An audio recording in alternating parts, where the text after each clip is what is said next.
Tu voz, tu libertad, tu radio. Radio Libertad.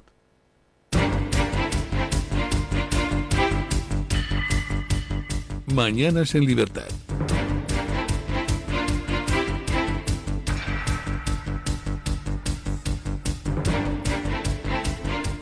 Ocho y 2 minutos, 7 y 2 minutos en las Islas Canarias, en este martes 29 de julio de 2025. Vamos con las noticias de las 8 con la ayuda de doña Carmen Carbonell. Actualizamos la información a esta hora de la mañana contándoles que el presidente del Gobierno, Pedro Sánchez, ha querido presumir de un país seguro, abierto y tolerante, resaltando que España ofrece una de las mejores infraestructuras digitales y físicas de Occidente. Porque contamos con un sistema sanitario de primera, porque tenemos un tejido productivo vibrante que ofrece unos servicios públicos y unos bienes públicos únicos, y porque tenemos las calles más seguras, no voy a decir del mundo, pero casi. De hecho, medios de comunicación internacionales como por ejemplo el The Washington Post habla del nuevo sueño español, o el británico The Guardian nos considera el país más dinámico de Europa. La revista Forbes destaca a España como uno de los lugares del mundo mejores para vivir. Durante el tradicional balance del año político, el presidente del Gobierno, Pedro Sánchez, presumió de ser el nuevo sueño español para millones de ciudadanos extranjeros. ¿Qué podemos decir de un presidente que dice, no voy a decir que tenemos las calles más seguras del mundo, pero casi? Cuando durante su mandato las violaciones con penetración se han triplicado, cuando han aumentado los homicidios dolosos, cuando tenemos la ocupación desatada, cuando estamos viendo peleas a machetazos día sí, día también, cuando hay zonas ya de alguna gran ciudad donde prácticamente se ha convertido en una zona no-go, este hombre se ríe de todo el mundo. Se ríe además, yo creo que con sadismo. Y además tiene especial delito que se atreva a decir esto cuando él es el primero que no se atreve a salir a la calle. Es el país, las calles más seguras del mundo, pero él, allá donde va con 30 tíos de escolta y además manda por adelantado a gente de la policía para que despejen la zona a 200 metros de donde pasa él. Y se atreve a decir que estamos en las calles más seguras del mundo.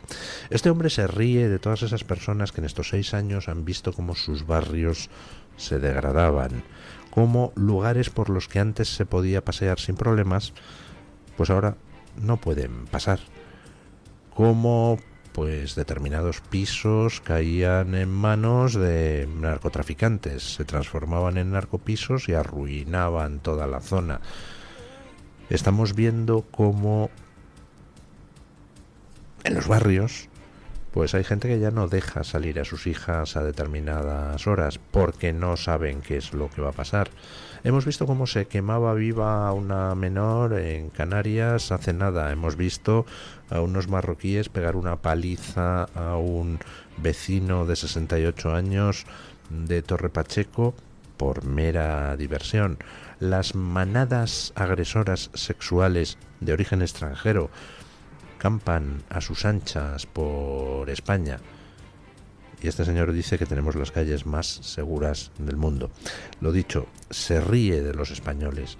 No solo tiene un gobierno de corruptos y puteros, el más corrupto y en todos los sentidos de nuestra historia democrática. No solo tiene un gobierno de inútiles, donde ya no funciona ninguna infraestructura crítica, donde ya coger un tren y en ocasiones un avión, pues es una aventura que no sabes si vas a llegar antes en tren o andando. No solo no funciona nada, no solo lo roban todo, sino que encima se permite reírse en la cara de la gente que soporta las consecuencias de sus políticas. Bueno, yo creo que vamos a tener todos mucha satisfacción el día que le veamos caer, ¿verdad? Y yo creo que todos entendemos por qué cada vez más en toda concentración multitudinaria que hay en España, pues todo el mundo canta la canción del verano. Pedro Sánchez, hijo de... ¡Pip! Y hablando de Pedro Sánchez, pues habrá que hablar también de su hermano el enjuiciable. Les hablamos ahora del caso de David Azagra, el hermano de Pedro Sánchez, al que se le investiga por las presuntas irregularidades en su contratación en la administración pública. De hecho, tras los rumores sobre una posible fuga a Japón, la jueza de Badajoz que investiga el caso ha solicitado al hermano del presidente que confirme su domicilio. A pesar de que la acusación había pedido medidas cautelares como la retirada del pasaporte, la juez no ha adoptado ninguna restricción hasta el momento, aunque ha insistido en la necesidad de que mantenga actualizada la información sobre su residencia para garantizar así que está localizado durante todo el proceso judicial. Bueno, esta juez, pues en fin, es muy buena persona. Le habían exigido las acusaciones que, dado que ha conseguido un visado de Japón para irse a vivir a Japón, pues le retire el pasaporte, porque resulta que con Japón no tenemos tratado de extradición. Entonces, pues habrá que impedir que se niegue a asistir a su juicio, ¿no? Eso habían pedido las acusaciones. Yo creo que, si pide un visado es para irse. No sé, no conozco a gente que se dedique a coleccionar visados por coleccionar visados, aunque supongo que de todo hay en el mundo, y si eres capaz de escribir una cosa llamada la danza de las chirimoyas, pues lo mismo el coleccionismo de visados también cuadra con tu personalidad. Pero la juez pues ha considerado que, que en fin, que no tampoco hay motivo perentorio para retirarle el pasaporte, y lo que ha hecho ha sido preguntar al propio David Sánchez: oiga, ¿tiene usted intención de irse a Japón? Yo que David Sánchez le diría: no, señoría, y mañana me cogía un vuelo.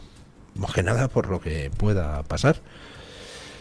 En fin, vamos a ver en qué acaba todo esto, pero ya tenemos todos ganas de que empiece a materializarse lo que han sido las investigaciones judiciales en estos últimos tiempos, ¿no? Tenemos, pues, todavía colgando lo de David Sánchez, que digo yo que se dictará el auto de apertura de juicio oral en algún momento. Lo de García Ortiz, el fiscal general del Estado, se supone que esta semana se resuelven los recursos contra su procesamiento y que en la 1 de septiembre se dictará el auto de apertura de juicio oral, pero caramba, qué lento es todo. Tenemos al juez Peinado que sigue investigando lo de Begoña Gómez. Tenemos lo de la trama de corrupción de Koldo, Ábalos Aldama, Sánchez Cerdán, que ahí pues, los jueces tienen disculpa porque cada vez salen más cosas, cada vez salen más hilos de los que tirar, cada vez hay más imputados. Vamos, a este paso, pues no sé, para trasladarlo a los imputados de la cárcel al lugar donde se celebre el juicio, va a haber que alquilar un avión de estos de carga que utiliza el ejército para transportar divisiones enteras de una tacada. En fin. Y mientras, pues hablábamos antes de falsificación. Ese comisionado del gobierno para la Dana que, como informa hoy El Mundo, resulta que falsificó un título que no tenía. Presentó una fotocopia de un título que no tenía y se hizo funcionario con eso. Es la monda. Vamos, voy a presentar yo mañana, pues no sé, una fotocopia de un título de Miss Universo que no tengo, a ver si me contratan en alguna película de Hollywood. El caso es que dentro del PSOE, pues no es ese comisionado del gobierno para la Dana el único de cuyas falsificaciones en títulos habla hoy la prensa. También hemos sabido cuál era el contenido de ese máster que dice Óscar Puente que tenía antes de acabar la carrera de Derecho. Escuchen.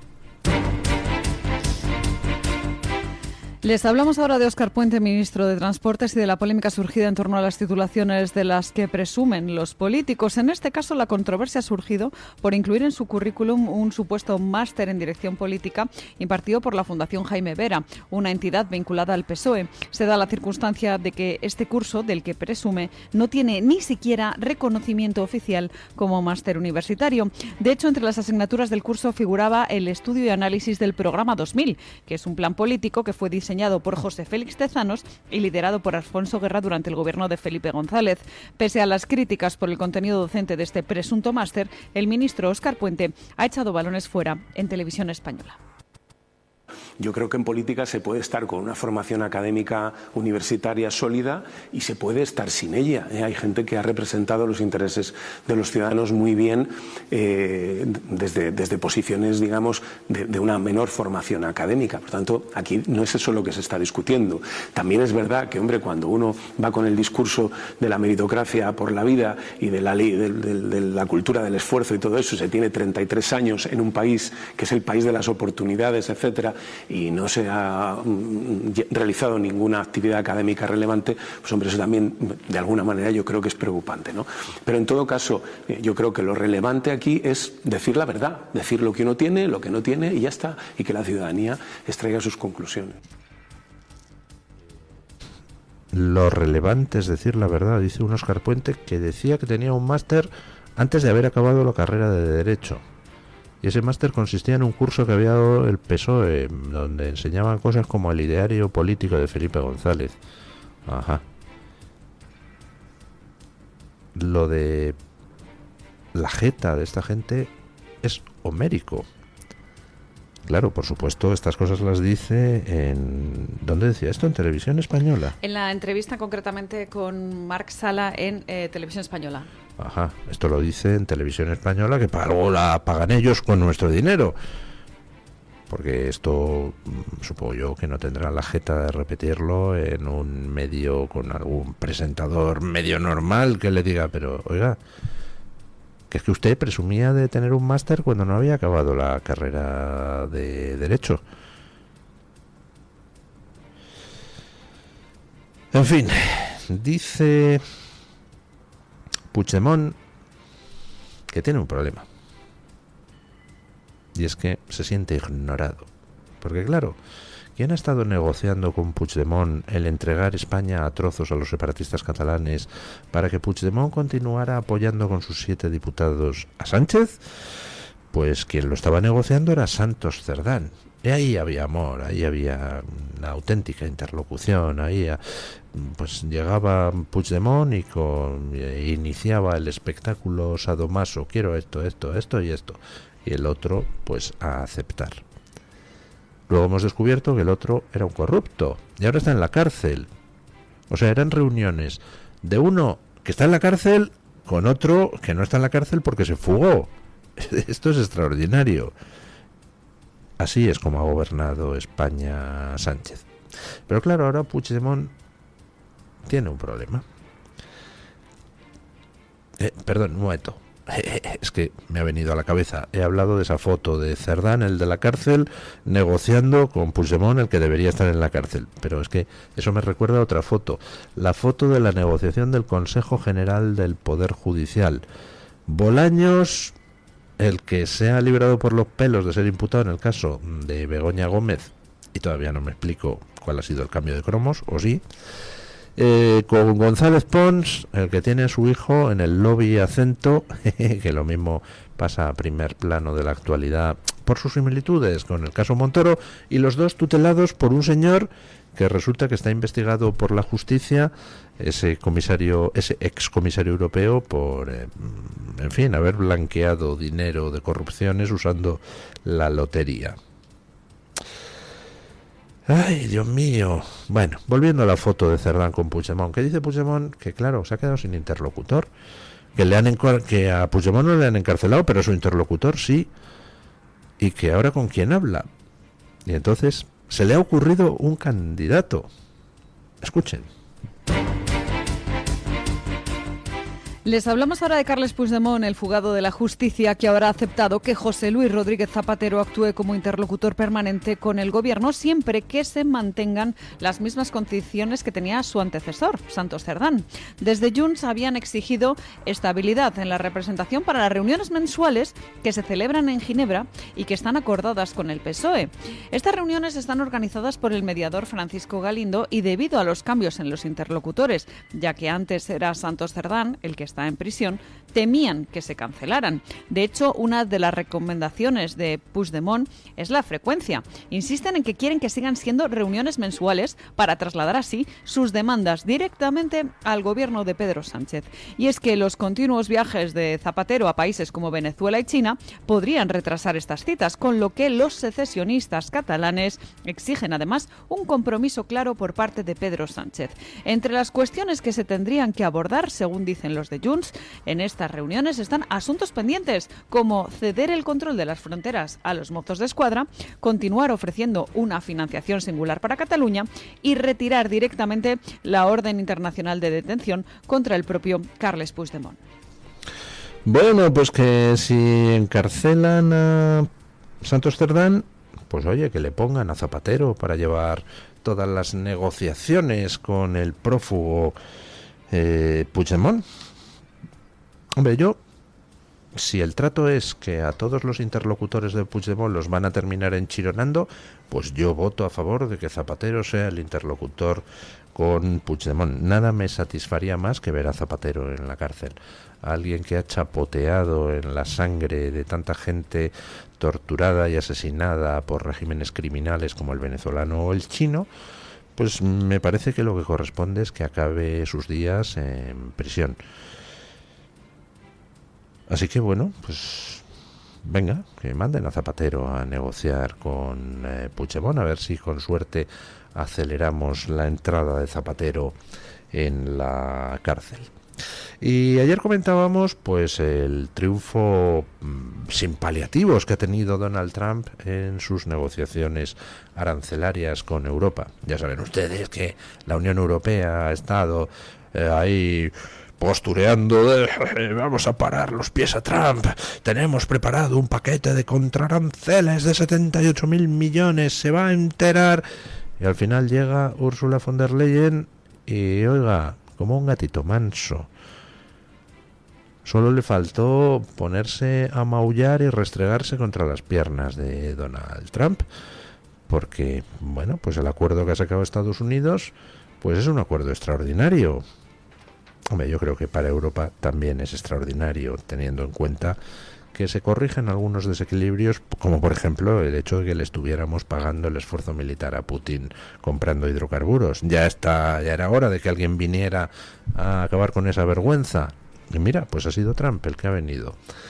Pero bueno, que este acuerdo iba a traer cola, pues estaba claro, sobre todo por una cosa, porque Ursula von der Leyen es alguien, hombre, cuya representatividad democrática es cuestionable y que resulta que al final llega a un acuerdo con Trump que significa pues mucho dinero y para unos países más dañino, para otros menos dañino, para otros beneficioso, y al final ¿quién demonios ha decidido que el acuerdo fuera ese y no otro? ¿Quién demonios ha decidido que tales o tales productos queden excluidos de aranceles en vez de tales o tales otros?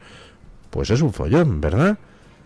Y claro, pues solo se han necesitado 3 minutos para que el follón haga ¡pum! En toda Europa. Y ya tenemos al primer ministro francés poniendo a parir a Ursula von der Leyen por ese acuerdo alcanzado con Donald Trump. Escuchen.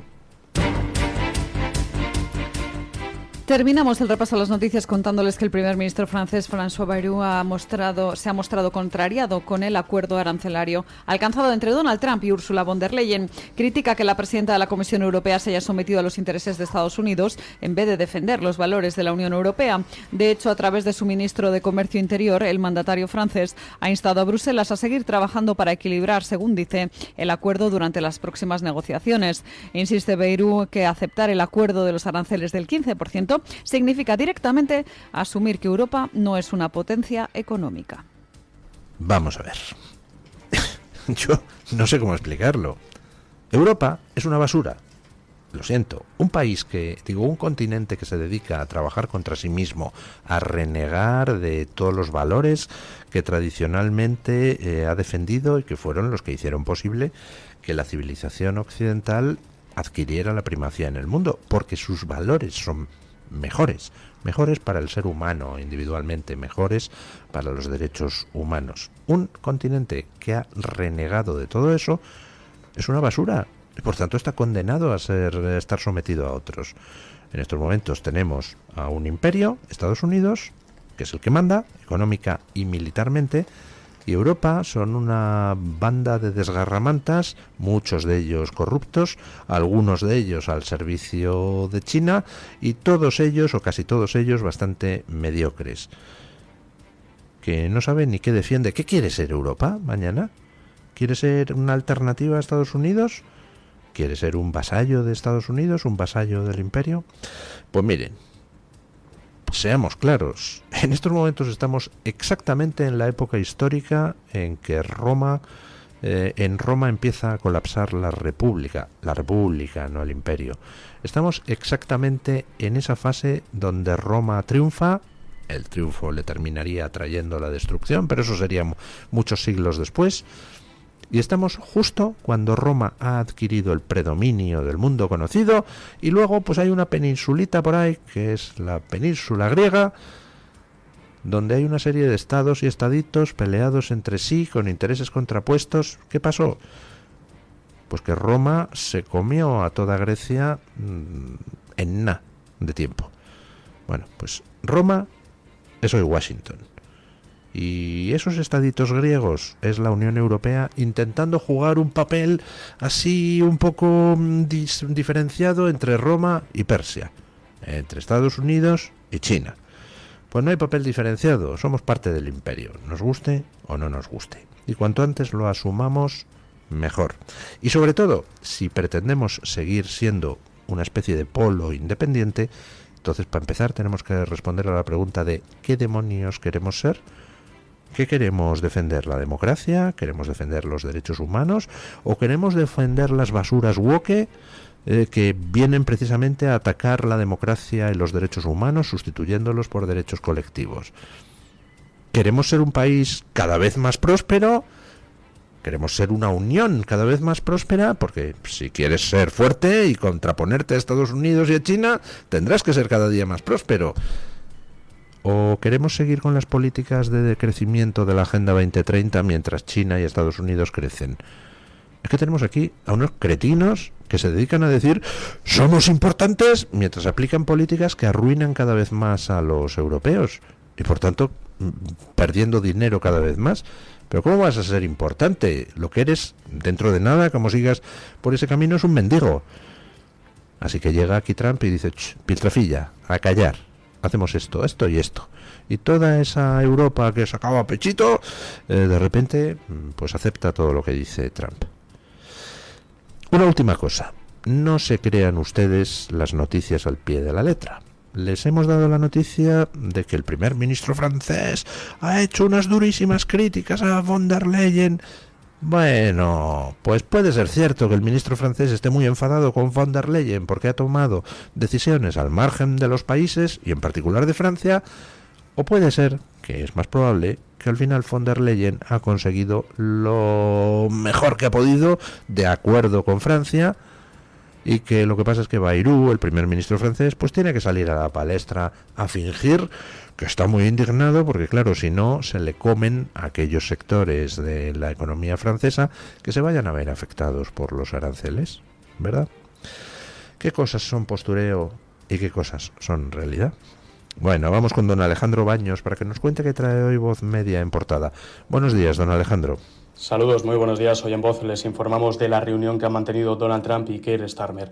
El presidente de los Estados Unidos y el primer ministro del Reino Unido han mantenido una cumbre en Escocia en la que hablaron sobre varios de los principales asuntos que envuelven al panorama internacional.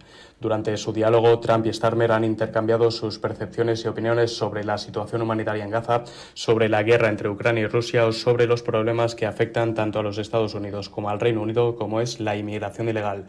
Esta reunión entre Trump y Starmer se ha producido horas después de que el presidente de los Estados Unidos alcanzase un acuerdo comercial con la Unión Europea.